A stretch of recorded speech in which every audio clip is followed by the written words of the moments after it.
ববি তুমি পুণ্যস্নান হয়ে গেল আর চলে এলাম, হবে না।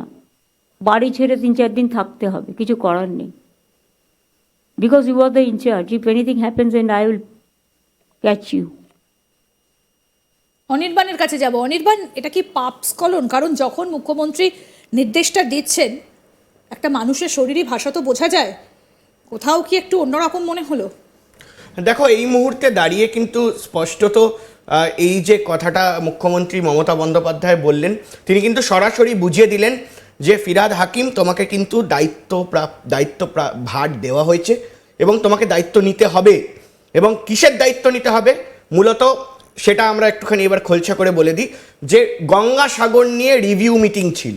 এবং অবশ্যই আমরা জানি যে গঙ্গাসাগর সনাতন ধর্মের অন্যতম একটি বড় তীর্থস্থান এবং সেখানে কিন্তু মানুষজন সংক্রান্তি করতে যান এবং সেই সংক্রান্তির দিনের একেবারে সংক্রান্তির দিনে পুণ্য স্নান করতে যান এবং সেখানে কিন্তু মূলত এই মুহূর্তে দাঁড়িয়ে দায়িত্ব দেওয়া হলো কাকে?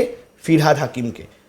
কলকাতার মেয়র ফিরহাদ হাকিমকে দায়িত্ব দেওয়া হয়েছে যে তিনি যাবেন এবং এই যে লাখে লাখে মানুষ যান, বিভিন্ন শহর, বিভিন্ন দেশের কোণার থেকে মানুষেরা আসেন এবং তারা যে যান, সাধু সন্তরা যান, যাতে কোনো রকম অপ্রীতিকর ঘটনা না ঘটে সেই দেখার দায়িত্ব কিন্তু মুখ্যমন্ত্রী মমতা বন্দ্যোপাধ্যায় কড়া ভাষায় দিয়ে দিলেন। এবং শুধু তাই নয়, এর পেছনে কিন্তু বুঝিয়ে দিলেন যে ফিরহাদ হাকিমকে কোনোভাবেই যে কোনো রকম কিন্তু আলটপকা মন্তব্য করলে চলবে না, তাকে দায়িত্ব নিতে হবে এবং এই যে সনাতন ধর্মের যে অনুষ্ঠান বা এই যে উৎসব, সেই উৎসবে শেষ পর্যন্ত থেকে তাকে কিন্তু আসতে হবে। এবং মূলত সেটা মমতা বন্দ্যোপাধ্যায়ের মাস্টার স্ট্রোক কিনা সেটা কিন্তু এই মুহূর্তে উড়িয়ে দেওয়া যাচ্ছে না। কারণ মুখ্যমন্ত্রী মমতা বন্দ্যোপাধ্যায় আমরা যেটা দেখেছি যে তিনি নিজেও বলেছেন এবং তার পাশাপাশি বহু রাজনীতিবিদ যারা রয়েছেন তারা বারবার করে বলেন যে মুখ্যমন্ত্রী মমতা বন্দ্যোপাধ্যায়ের কিন্তু বেশ কয়েকটি মাস্টার স্ট্র্যাটেজি থাকে। এবং আমরা দেখেছি নির্বাচন আসার আগে কিভাবে মাস্টার স্ট্রোক তিনি বিভিন্ন বিষয় নিয়ে দিয়েছেন। 2024 সালের নির্বাচন, লোকসভা নির্বাচনে পশ্চিমবঙ্গে সংখ্যাগুরু হিসাবে কিন্তু মুখ্যমন্ত্রী মমতা বন্দ্যোপাধ্যায় বার করেছেন, যেখানে 18টি সিট বিজেপির ছিল। এবং তারপর কিন্তু আমরা দেখলাম যে একের পর এক মূলত আমরা এটাও দেখেছি যে 2026 সালের নির্বাচন আসছে সামনে এবং তার আগে বেশ জল্পনা উঠেছিল যে দলে একদম বদল হয়ে যাবে, রদবদল হবে, বিভিন্ন তরুণ নেতা নেত্রীদের দায়িত্ব দেওয়া হবে। কিন্তু সেখানেও কিন্তু মুখ্যমন্ত্রী মমতা বন্দ্যোপাধ্যায় নিজের হালটাকে ধরে রেখেছেন এবং নিজের যে একেবারে কিন্তু কোনোরকমভাবে লুজ ছাড়ছেন না কাউকে। মূলত সে জায়গায় দাঁড়িয়ে এই মুহূর্তে যেমনটা বলছিলাম যে মুখ্যমন্ত্রী তিনি কিন্তু কড়া বার্তা দিয়েছেন এবং সূত্র মারফত খবর দলের তরফ থেকে ববি হাকিম বা ফিরহাদ হাকিমকে বলা হয়েছে যে তিনি যেন কোনো রকম আলটপকা মন্তব্য না করেন এবং কোনো রকম সরকারি বেসরকারি অনুষ্ঠান যেগুলো রয়েছে সেগুলোতে এখন অ্যাভয়েড করে চলেন, যাতে কোনোভাবেই না এই ধরনের আলটপকা মন্তব্য তার মুখ থেকে বেরোয়। এবং তারপরেই আমরা কি দেখলাম যে মুখ্যমন্ত্রী মমতা বন্দ্যোপাধ্যায় তিনি কিন্তু সরাসরি বলে দিলেন যে তাকে কিন্তু দায়িত্ব নিতে হবে। এবং কিসের দায়িত্ব নিতে হবে, কোন অনুষ্ঠানে যেতে হবে, এটা কিন্তু এটা গঙ্গাসাগর অনুষ্ঠান, সনাতন হিন্দু ধর্মের অনুষ্ঠান।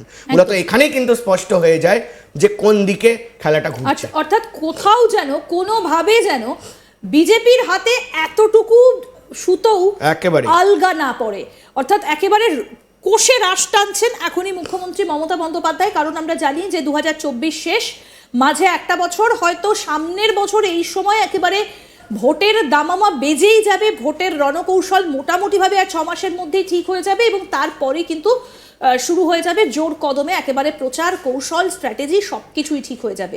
আর এইরকম একটা ভাইটাল সময় অনির্বাণ, আমরা জানি যে আগামী 6 মাসের মধ্যে হয়তো কর্পোরেশনের ইলেকশন রয়েছে, সেখানেও কি কোথাও একটা ববি হাকিমের জনপ্রিয়তায় টান পড়লো? কারণ আমরা দেখেছি যে বাংলা পক্ষের তরফ থেকে একটা প্রতিবাদ জানানো হয়েছিল গত কয়েকদিন আগে এবং সেখানে বলা হয়েছিল যে আমরা একজন এই রকম মেয়র চাই না যিনি এই ধরনের কথা বলছেন।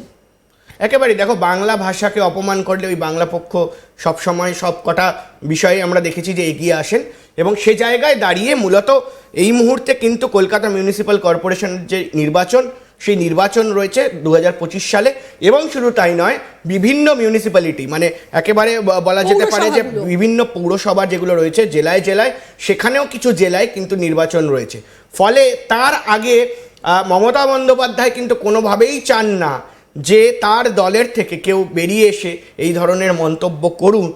এবং তার পাশাপাশি কিন্তু তিনি কোথাও গিয়ে বুঝতে পারছেন যে এই মুহূর্তে দাঁড়িয়ে বিজেপি বা ভারতীয় জনতা পার্টি বা নরেন্দ্র মোদী বা অমিত শাহর দল বা শুভেন্দু অধিকারী এই মুহূর্তে কিন্তু এই যে সনাতন ধর্ম এবং ধর্মের যে রাজনীতি, সেই রাজনীতিটা কিছুটা হলেও করার চেষ্টা করছে। এবং সে জায়গায় দাঁড়িয়ে হিন্দু যে ভোট রয়েছে, সেই ভোট যদি ঘুরে যায় তাহলে মুখ্যমন্ত্রী মমতা বন্দ্যোপাধ্যায় বুঝে গিয়েছেন যে কোথাও গিয়ে কিন্তু সমস্যা সৃষ্টি হতে পারে। এবং সেটা 2025 সাল এবং 2026 সাল দুই ভোটেই সেই প্রভাব কিন্তু পড়তে পারে। ফলে এই মুহূর্তে দাঁড়িয়ে বলাই যায় যে মুখ্যমন্ত্রী মমতা বন্দ্যোপাধ্যায়ের স্ট্র্যাটেজি, যেভাবে উনি ছক কষছেন বা যেভাবে উনি রাজনীতির দাবা খেলাটাকে সাজাচ্ছেন, সেভাবে অবশ্যই যে এই মুহূর্তে কিন্তু আমরা দেখেছি শুভেন্দু অধিকারী বিরোধী দলনেতা ইতিমধ্যেই কোণঠাসা হয়ে গিয়েছেন। এবং তার পাশাপাশি এই মুহূর্তে বিজেপির কাছে আর কোনো ইস্যু নেই একেবারে, কারণ যেভাবে তিনি মুসলিম প্রীতির কথা তুলে ধরেছিলেন, নানা অভিযোগ করেছিলেন, এমনকি বেগম পর্যন্ত বলেছিলেন মুখ্যমন্ত্রী মমতা বন্দ্যোপাধ্যায়কে। এবং তারপরে এইভাবে 360 ডিগ্রি পুরো পরিস্থিতি বদলে যাওয়া, যেখানে তিনি দীঘাতে গিয়ে জগন্নাথ মন্দিরের উদ্বোধনের কথা বারবার করে তিনি ঘোষণা করলেন, কি কি করেছেন সেগুলো বললেন, কিভাবে হয়েছে, কাজ কিভাবে এগিয়েছে, এবং পাশে রাধারমণ দাস তিনি দাঁড়িয়ে রয়েছেন। সুতরাং সেখানে তো আর বিজেপির কিছু বলারই থাকে না, কোনো অভিযোগ পাল্টা অভিযোগের জায়গায় থাকে না, একেবারেই কোনো জায়গায় ছাড়েননি। এবং সেই জায়গায় দাঁড়িয়ে কিন্তু এটা কিন্তু একটা বড় চাল মুখ্যমন্ত্রীর। তবে এই মুহূর্তে দাঁড়িয়ে যেটা ফিরহাদ হাকিম বলেছে সেটা নিয়ে কিন্তু অনেকেই নিন্দা করছেন যে এই মুহূর্তে একেবারে দুটি দফতরের দায়িত্বে রয়েছেন ফিরহাদ হাকিম, দুটি দফতরের মন্ত্রী তিনি রাজ্যের, তার পাশাপাশি কলকাতার তিনি মেয়র, তার পাশাপাশি কিন্তু তিনি বিভিন্ন জিনিসের বিভিন্ন বোর্ডের দায়িত্বে রয়েছে, বিভিন্ন দফতরের ডেভেলপমেন্ট অথরিটিগুলোর দায়িত্বে রয়েছে। তো সেই জায়গায় দাঁড়িয়ে মূলত ফিরহাদ হাকিম জনপ্রিয় নেতা হিসাবে কিন্তু এই মুহূর্তে যদি কোনো রকম খারাপ আলটপকা মন্তব্য করেন বা সাম্প্রদায়িক মন্তব্য করেন, তাহলে কিন্তু সমস্যার সম্মুখীন হতে হবে সেই তৃণমূল কংগ্রেসকেই। আমরা শুনেছি এই মুহূর্তে দাঁড়িয়ে যে ফিরহাদ হাকিম তিনি কিন্তু মিডিয়ার সামনে এটাও বলেছেন যে তার যে মন্তব্য, তার যে বক্তব্য যেটা তিনি রেখেছেন ওখানে, সেটার কোথাও গিয়ে ভুল মানে বার করা হয়েছে। তার মেয়ে বলেছেন যে কোথাও গিয়ে বাবা উর্দু বলতে চেয়েছিল বা উর্দুতে কনভে করতে চেয়েছিল, সেটা কিছুটা হলেও বাংলায় তিনি বোঝাতে পারেননি। ফলে এই ধরনের মন্তব্য কিন্তু এই মুহূর্তে উঠে এসছে। তবে এটাই এখন দেখার যে দলের তরফ থেকে ফিরহাদ হাকিম বা ববি হাকিম, যিনি কিন্তু একজন বলা যেতে পারে যে তৃণমূল কংগ্রেসে দীর্ঘদিন ধরে জড়িত, মমতা বন্দ্যোপাধ্যায়ের মানে একনিষ্ঠ সৈনিক বলে যাকে জানা যায়, এবং তাকে কি সত্যি একেবারে কোণঠাসা করে দেওয়া হবে, তাকে কি একেবারে সাইডলাইন করে দেওয়া হবে, সেটা নিয়ে কিন্তু এখন গঙ্গাসাগরের দায়িত্ব, তাকে গঙ্গাসাগরের দায়িত্ব দেওয়াটা কি পাপ স্খলন নাকি তা অন্যরকম কোনো বার্তা, সেটা হয়তো সময় আসলে বোঝা যাবে।